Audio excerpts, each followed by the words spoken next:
Sunday night, balik na naman sa bahay ng amo at nagulat ako kasi may nabago sa kwarto ko. Papakita ko sa inyo. Pagpasok ko, nakita ko yan.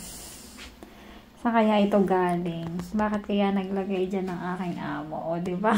May paupuan. Meron kasi ako talagang binili na portable na upuan at saka maliit na table. Siguro, ayan. Kailangan ko daw siguro. Kahit meron naman na ako. Ayan, maganda. At least, mas malapad. Mas maganda siya. Kasi yung isa medyo maliit eh. Yung binili ko, ayan, dyan nila nilagay. Sa may pintuan. Tapos, lagi ako pag dumarating ako dito ng gabi, may nagsasara niyan. Siguro yung lalaki. Bakit kaya niya sinasara? Talagang pinagsara pa ako, no? Ang bait naman. Then, tsaka dito rin. Ayan, nakasara din siya. Nakakahiya naman. May tagasara ako sa gabi. Ayan.